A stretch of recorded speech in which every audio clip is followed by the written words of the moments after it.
Hello, everyone, and welcome to the Green 19 podcast. I'm Dominique Yates, joined by Wood and Tom Silverstein on this Thursday. And before you come at us, because we have beanies or toboggans, whatever you want to call them, it's really cold outside. We're bold, man. That too.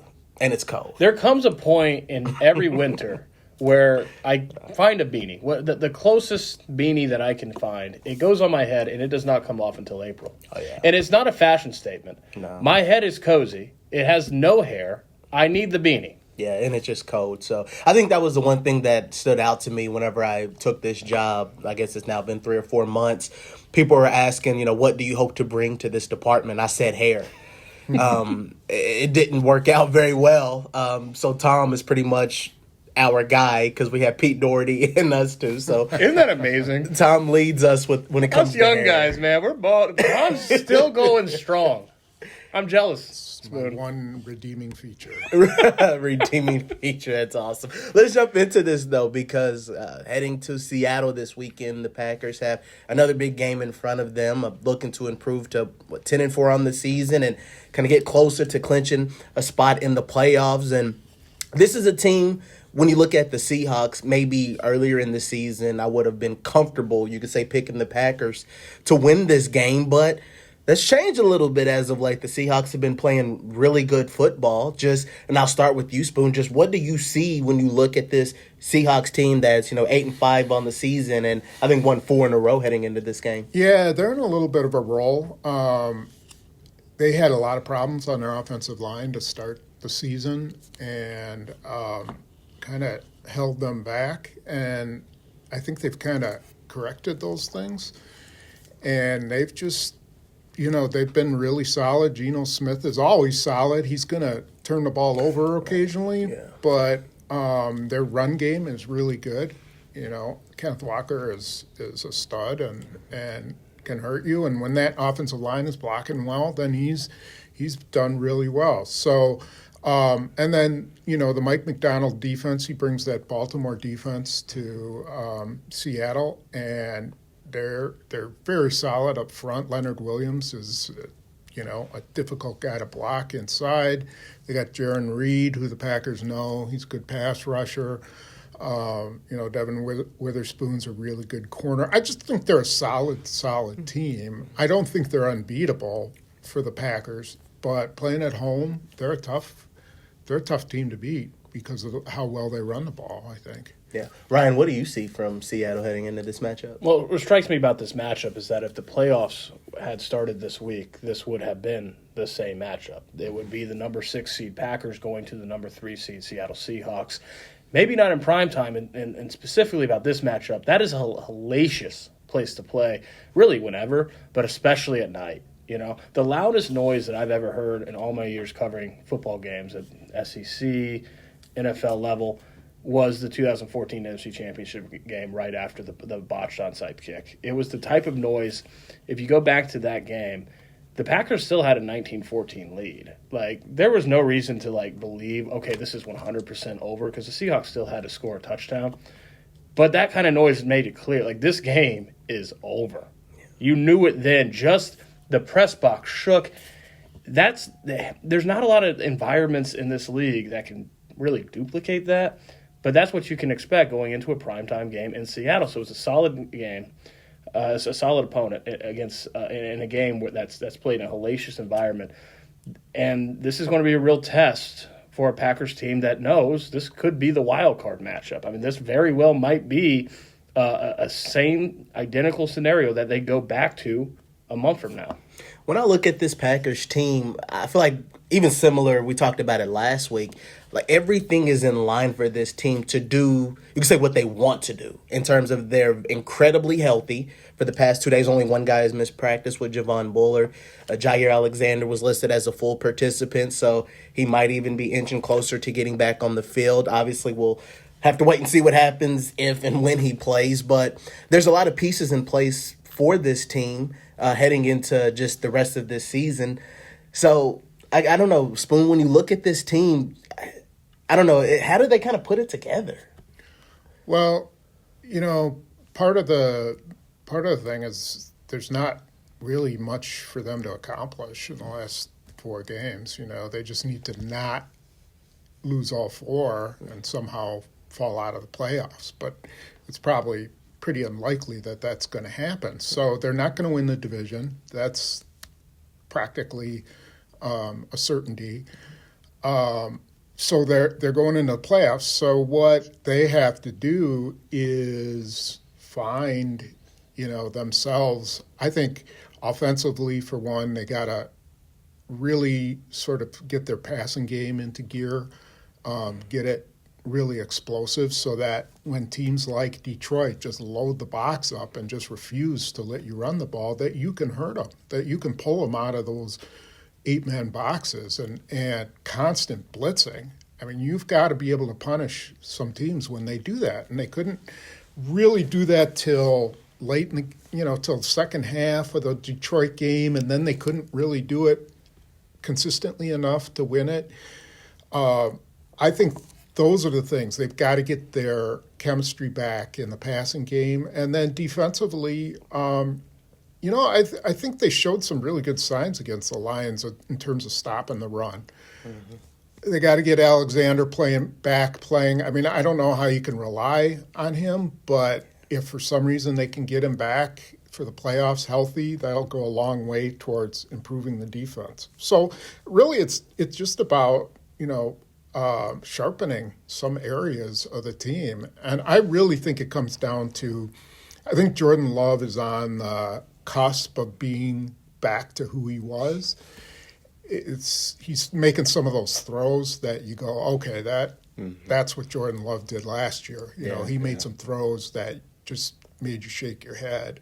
And he did that against Detroit. Now, he's got to do that more often, and they got to figure out, how to distribute the ball. Make sure guys like Jaden Reed don't go with no receptions in a game. When you talk about sharpening things, that's why I think these last 4 games are really quite critical and quite important. I mean, I think you can make some small case for in the NFC as it's shaking out, you'd rather be the 5 seed than the 6 seed. 'Cause I think you'd rather, in a wild card game scenario, go on the road to anywhere in the NFC South instead of the NFC West.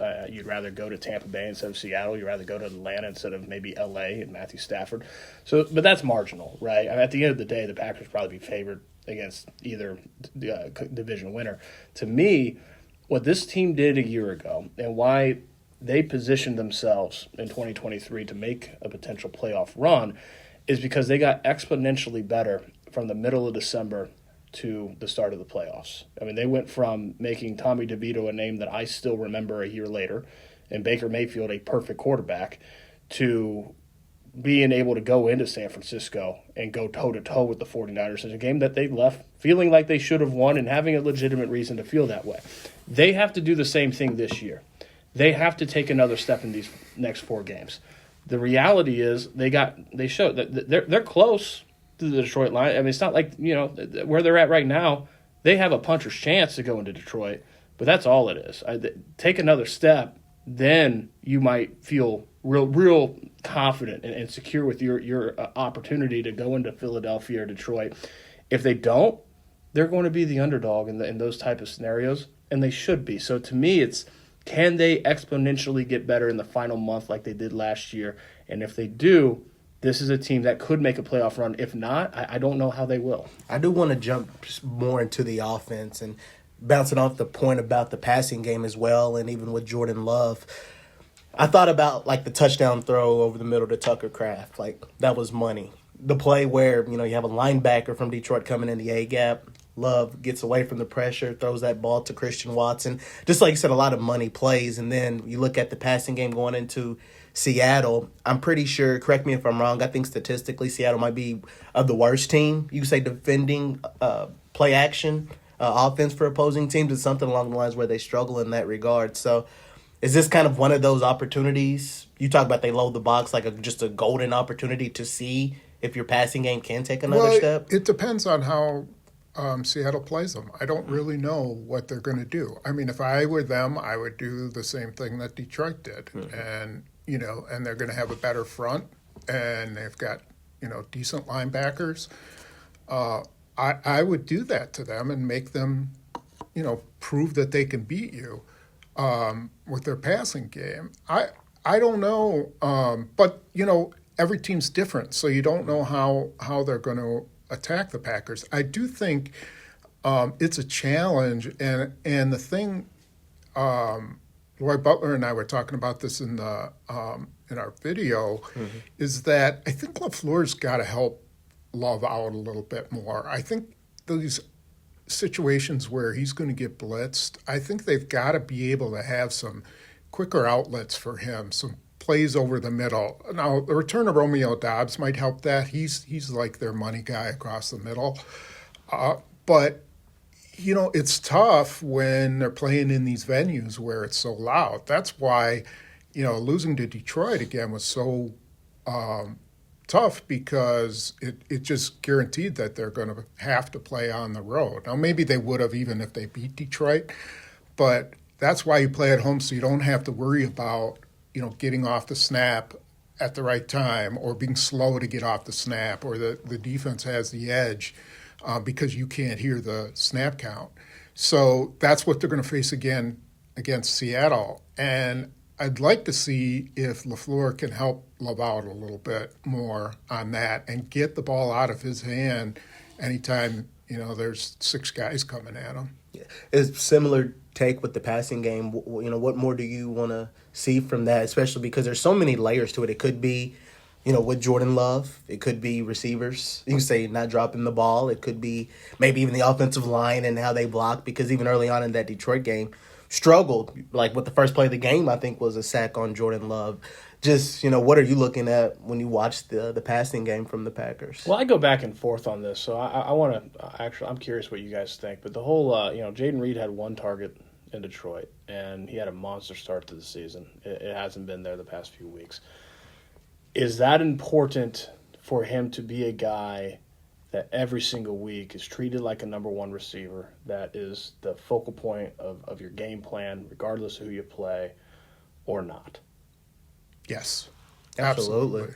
100%. Absolutely. See, he's explosive. I see that. Yeah. I see that. To me, though, the counterpoint, and this is why I go back and forth. I'm not saying that Jaden Reed's not. I mean, he's one of their best players. He needs to be involved. But what this offense is and has been since the midway point of last season when they took off is an offense that any week it could be any guy. The strength of this offense is not any one playmaker. It's the depth of playmakers they have. So how they balance that, right? Because that you go into a game against any defense knowing that this Packers offense can go to anybody predominantly whenever they want, and that's a great way to keep a defense off balance. It's a great way to keep a defense guessing. With that said, you want Jaden Reed to always be involved. So where's that fine line, and how do they provide? They build inconsistency, because that's not something they've done. They haven't seemed to approach this as, okay, these guys have to always be involved. It's just Jordan Love, go where the offense takes you, go where the defense gives you. Yeah, and I don't think it means that the game plan is structured around Jaden Reed. What I think it means is, and I'll use the Lions as an example, on 3rd down, Jared Goff is looking for Amon-Ra St. Brown. Mm-hmm. They're running routes for him across the field, some way to get him the ball. And if it's not there, then it goes somewhere else. I think that's what you have to do with Jaden Reed. On those money downs, you've got to find a way to get him the ball, get him open, whether it's, in stacks or motion or coming out of the backfield. It's the same thing, the Vikings do with Justin Jefferson. You know where the ball's going. It's, can you keep him from getting the first down? So I think that's kind of what they need to do. I mean, I don't think they should ignore Christian Watson. He's on a roll right now. Right. Exactly. And Dobbs, for all the ups and downs, he's still one of their best receivers. Yeah. And he's reliable. So they gotta. I just think it comes down to, when you go to your money players on money downs. Yeah. So it's situational. Yeah. So the Christian Watson point is his rise, his emergence has paralleled Jaden Reed dropping off. And the reality is there's only one football. But if you want to talk situational, I don't know what the exact numbers are, but something close to 11 of their past 15 red zone trips have ended with touchdowns. I mean, it's been a remarkable turnaround for this red zone offense, but it's not been a coincidence because inside the 20 of those 11 touchdowns, 7 have been Josh Jacobs, most of them 1-yard touchdowns. Yeah. 2 of those touchdowns have been Jaden Reed. Yeah. 2 of those touchdowns have been Tucker Kraft.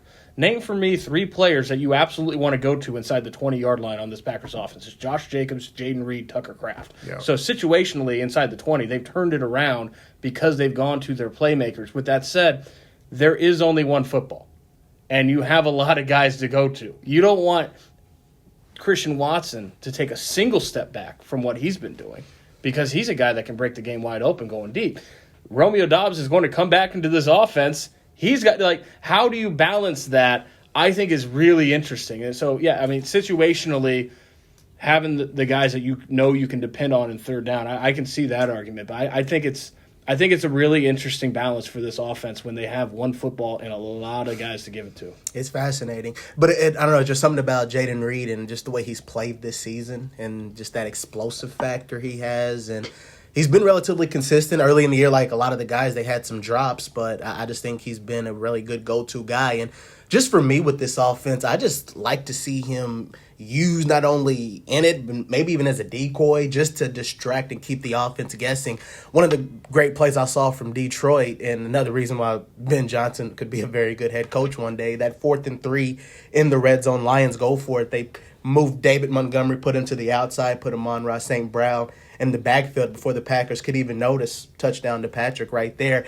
I just think that's just great football because you have to pay attention to what St. Brown is doing in that situation. So I look at a guy like Jaden Reed, the defense has to see where he's at on the field. So if there's a game where he's only getting one target or hardly looked at, I just don't think it could be good for the offense. Matchups are so key in the NFL.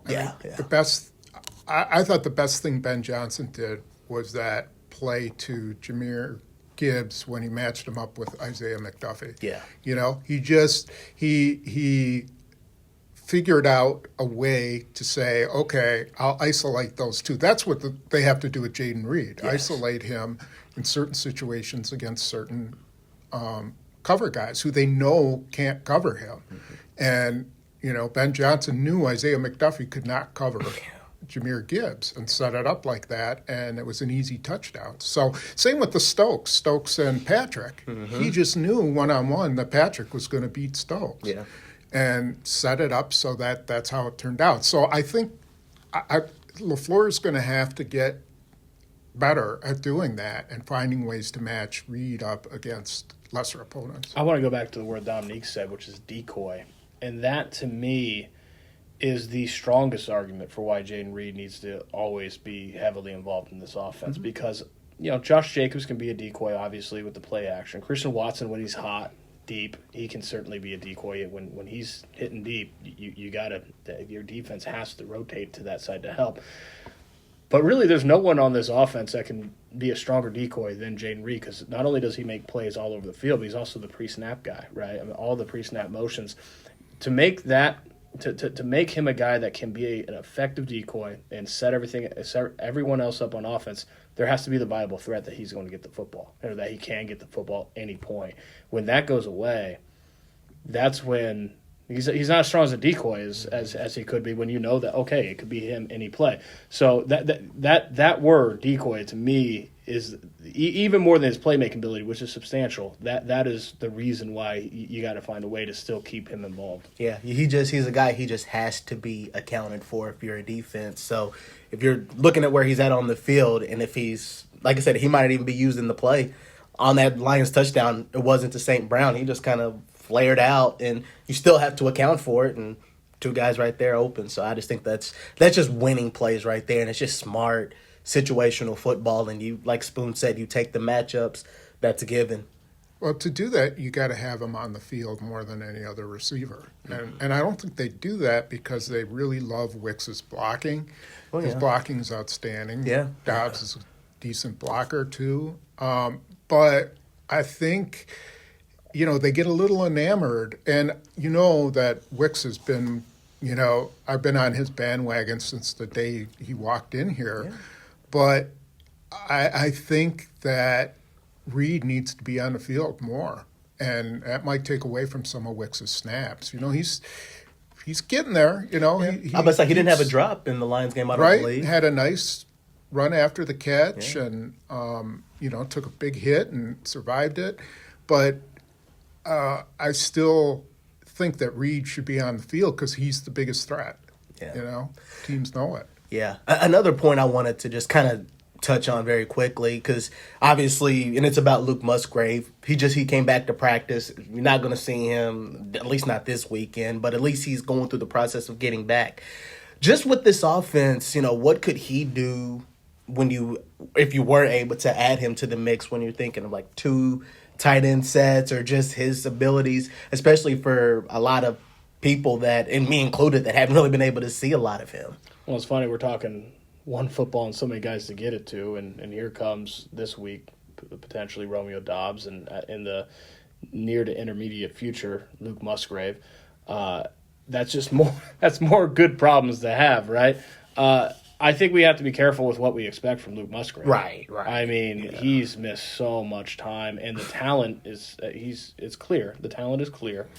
The potential is significant, but it is far from ideal when you are a young player, especially at that position at tight end, that miss the amount of time that he's missed. It's this offseason there could have been a very healthy debate on who was the tight end number 1, Tucker Kraft or Luke Musgrave. That debate's over. It's Tucker Kraft. Yeah. That Luke Musgrave coming back to this offense in no way diminishes Tucker Kraft's role in this offense. He is the starter.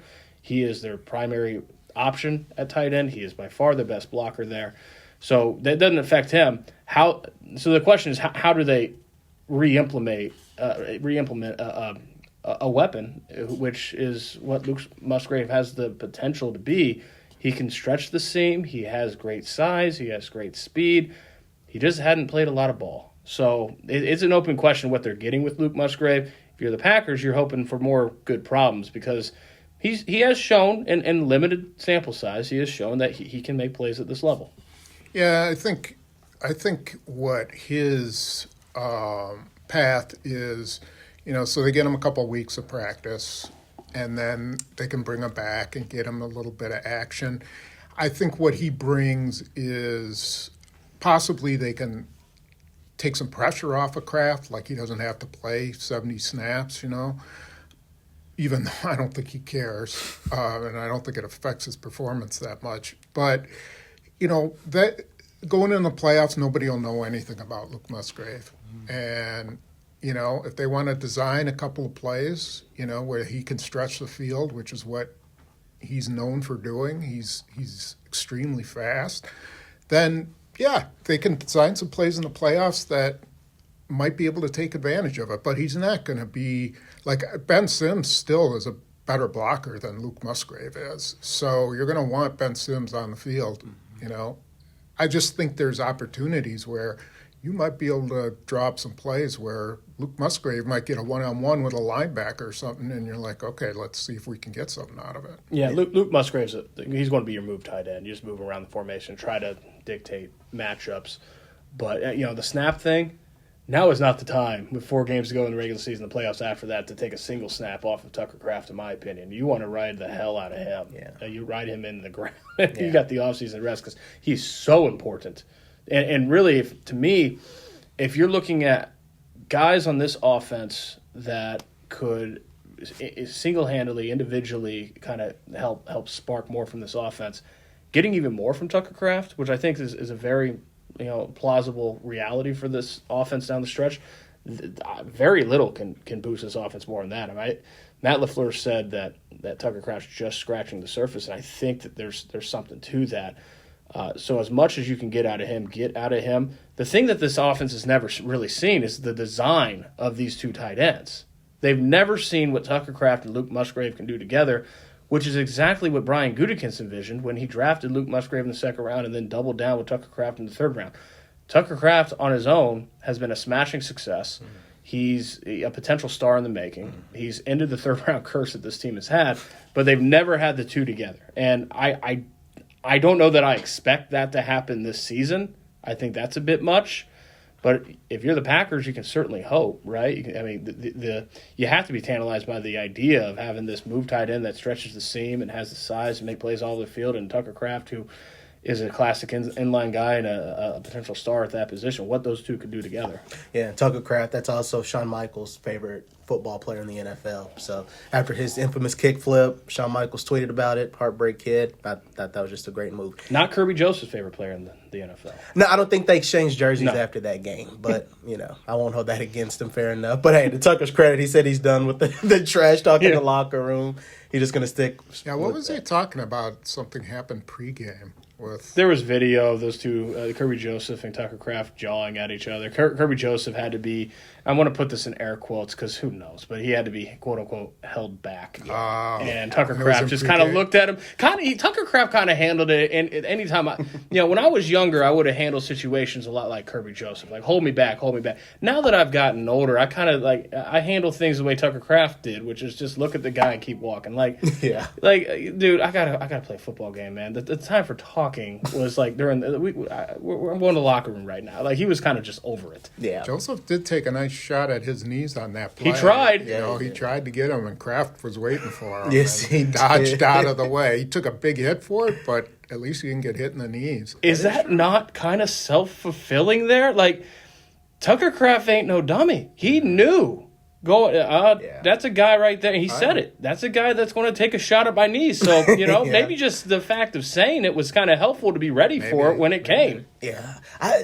That was a spicy game. I don't feel like we talked about that enough, even with LaFleur and the fan before the national anthem. That's the rivalry right now in this division. It's Packers-Lions. Oh, yeah. And I think what we've seen this season is that, last year we were kind of thinking, it might arrive. It might actually become a rivalry. We've seen it arrive this season, and it's not going anywhere. This is going to be a rivalry for some time. Oh, you saw it. Yeah, you saw it with Keyshawn Nixon, in the locker room and a lot of those guys.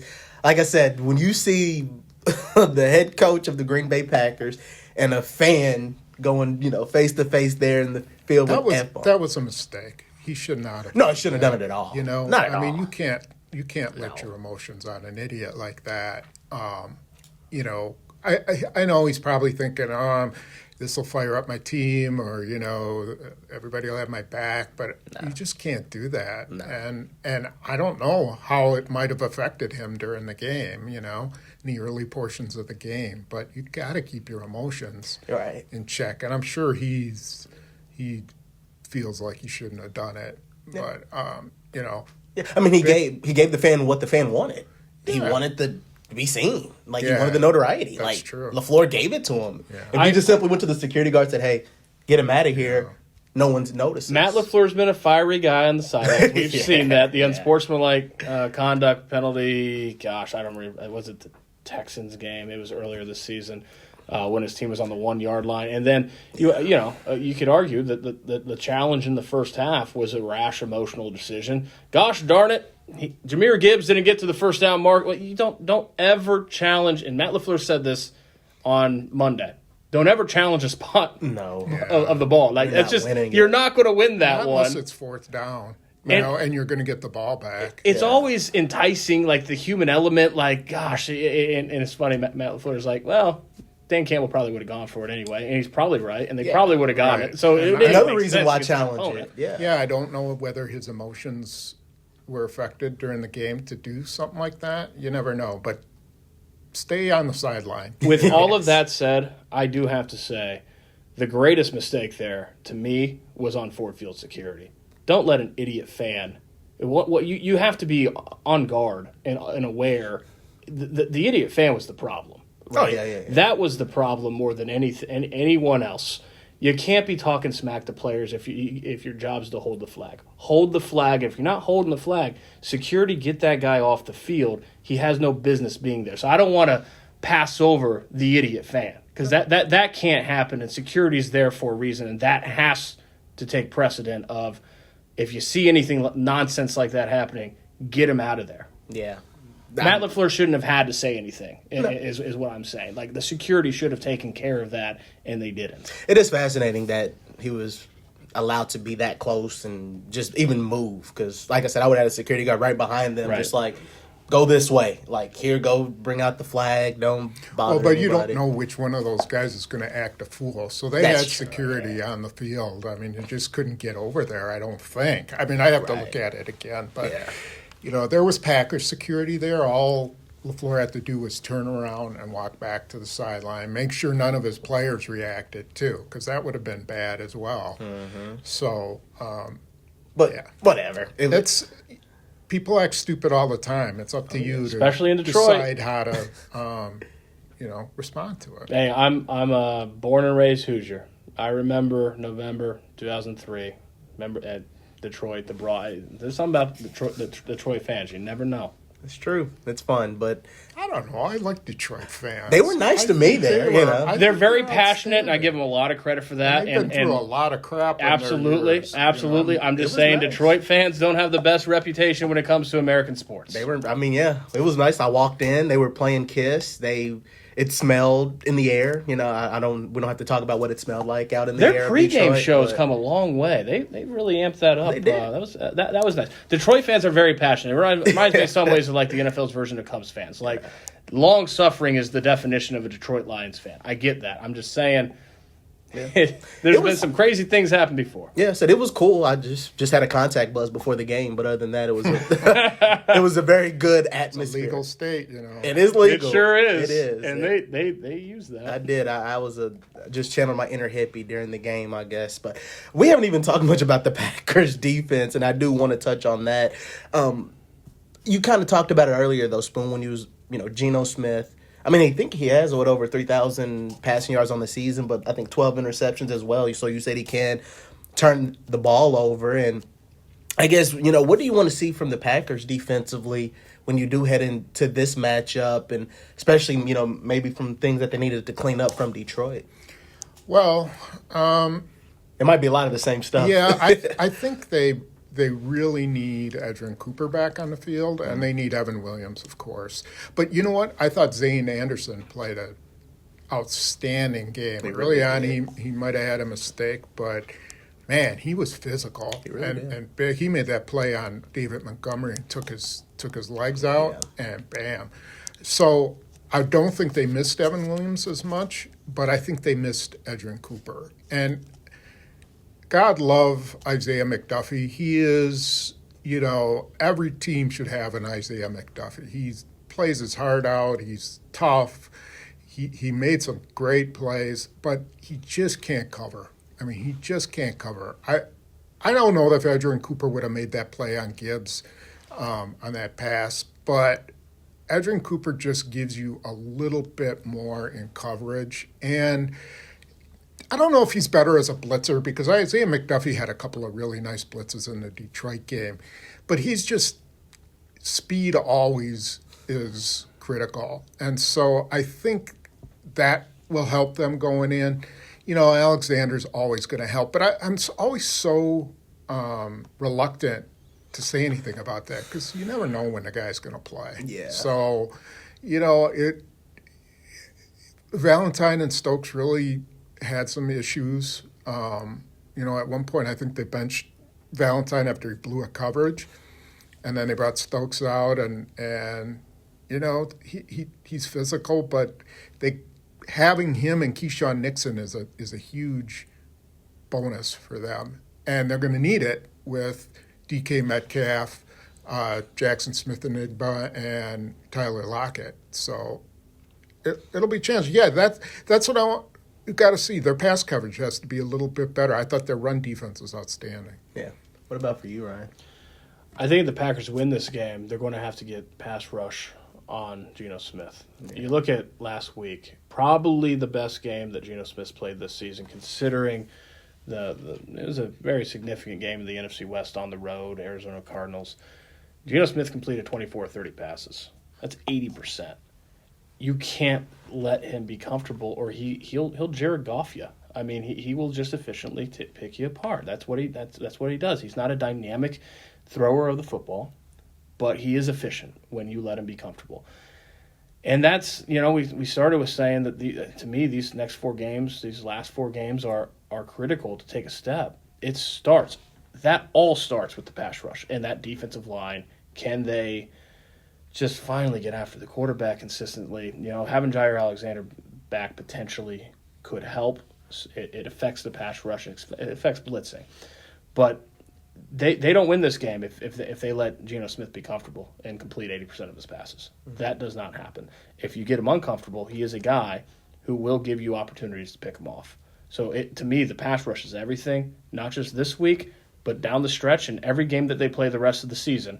Rashawn Gary has started to not look like himself, because when Rashawn Gary's looking like himself, he can wreck a game. He can put up 3 sacks in a game. Like he can absolutely take over. He hasn't been close to that yet, but he's been better.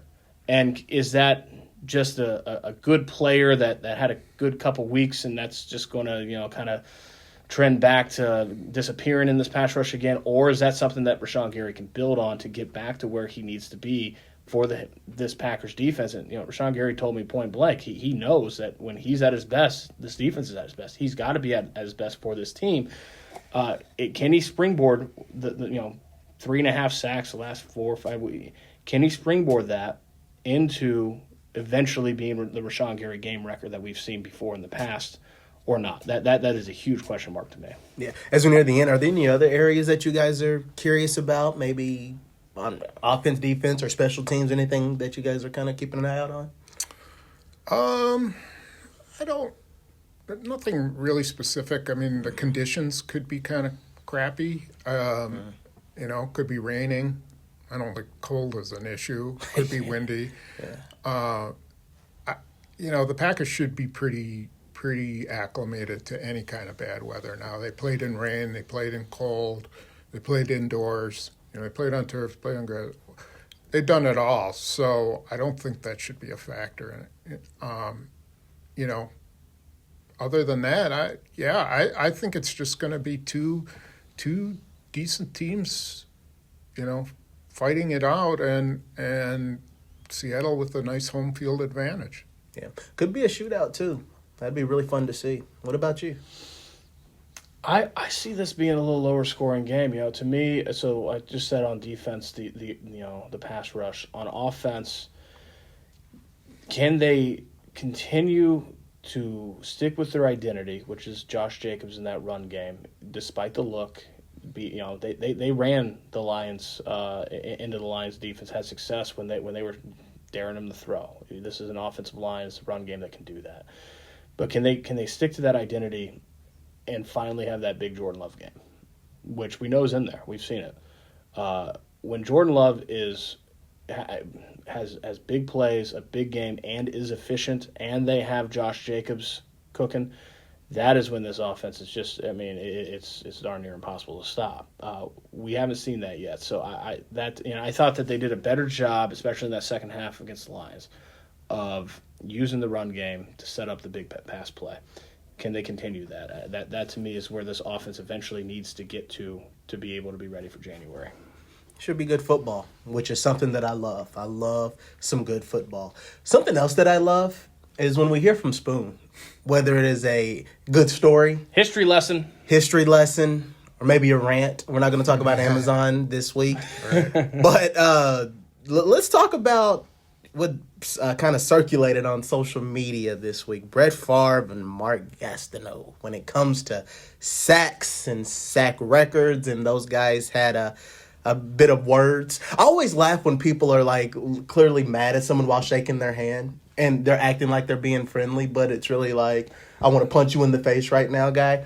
Yeah. That was what I saw from that, so it was just interesting. But again, we always said we have the good fortune. Like, you saw that. Like, you were around for it. I just would love to hear just your takeaways just from everything that kind of transpired from that moment, even when you saw the video. Yeah, so, just to give people a recap of what happened. It was a last game of the year, and Michael Strahan was within a sack of breaking Mark Gastineau's all-time sack record. Was it 21 and a half? 22. It was 22. Yeah. And Strahan had 21 and a half.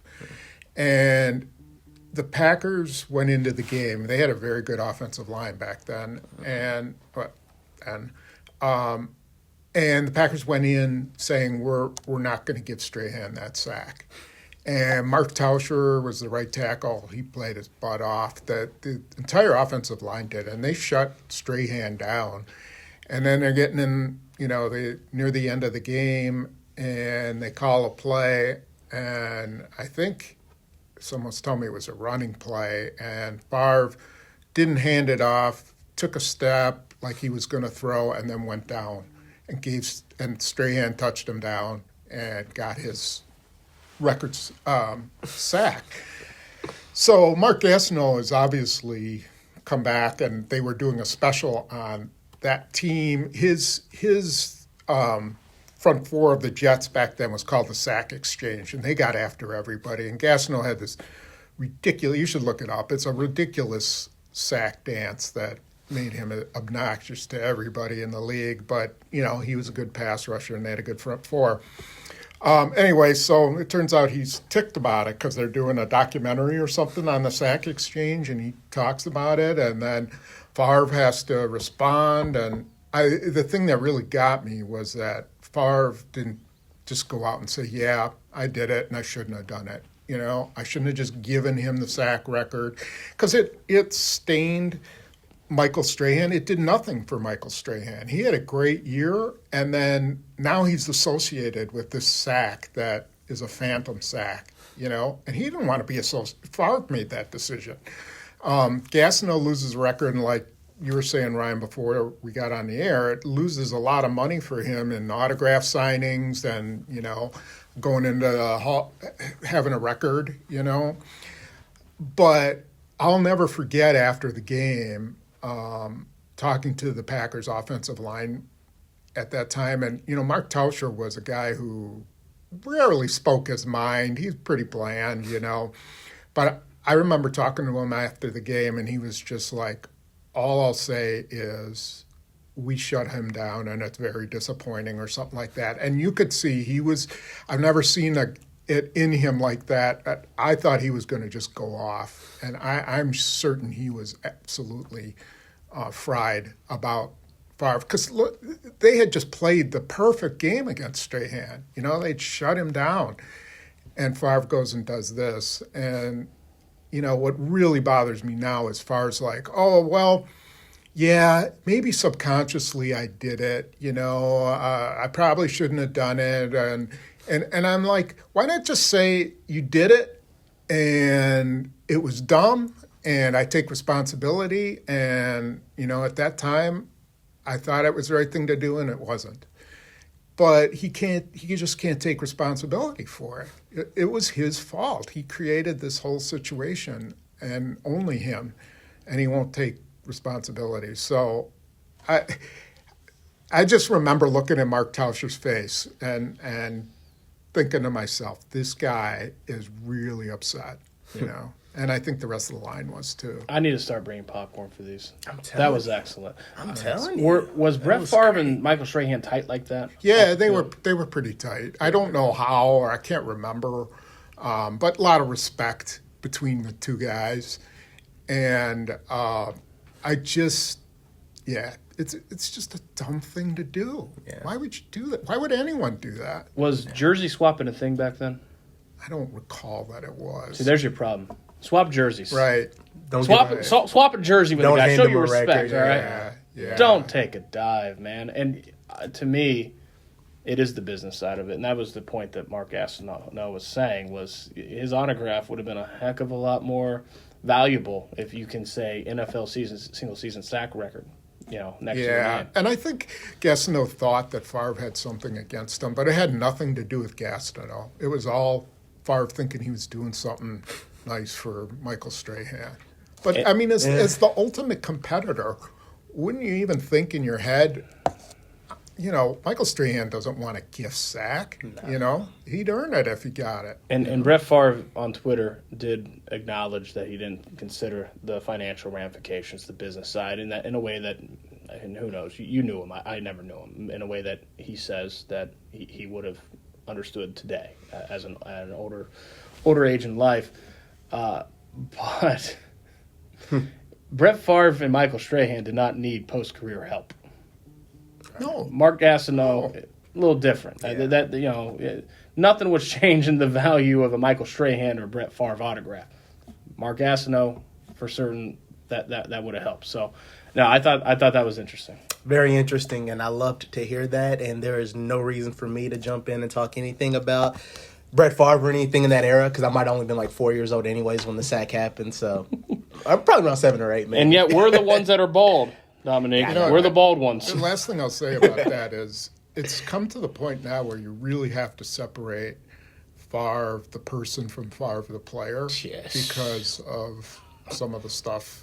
It's just like, and you had to do that a little bit when he was playing because of all his escapades off the field in his younger years. But then you thought he kind of matured, and it's just a shame. It's a shame because you really want to appreciate him as a player, and it's hard not to.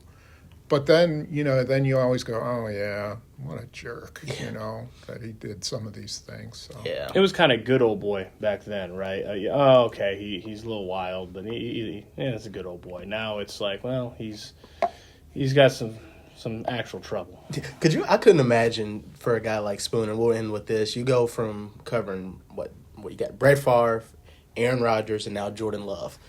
Those have been the quarterbacks over this last, 20, 30 years that you like covering a hurricane and then a tornado and then a nice sunny day. Yeah, it's a nice guy that went to Utah State. A little foggy sometimes. Jordan Love doesn't reveal much, but Right. But he's had some interesting insights. But it's just, again, we wrap it up with looking forward to this game. I'm looking forward to Seattle. It'll be a great trip. One of my favorite places in the NFL. I absolutely love that city. All the Detroit bashing last week, none of that was Seattle. I love Seattle. There you go. So you'll have to show me the city, and we'll have a good time, and we'll check out the game. Throw a fish. Go do Throw a it. salmon. Have them throw a salmon for you. I've been But trying I'm to the get fish you to come with market. me to the Museum of Pop, and which is outside the Smithsonian. Is my favorite museum I've ever been to, and you're telling me no. So if you're from Seattle, if you've been to the Museum of Pop, email Dominique and let him know that I'm right. And you can get some kick butt coffee there too. Oh, yeah, I'm getting coffee. Coffee cap. But don't go to Starbucks. Go to some independent place. Get a good cup of coffee. Don't you love people like, oh, yeah, I'm going to get the Seattle Real Thing coffee and go to Starbucks? No, It's like, No, that's a shame. It's like going to that fancy restaurant getting chicken tenders, right? That's Right. pretty much the equivalent of that. So I will get some real good local coffee, and we'll talk later about the museum. All right. I might go. But we thank you all for checking out the Green 19 podcast. For Ryan Wood, Tom Silverstein, I'm Dominique Yates. Stay warm out there.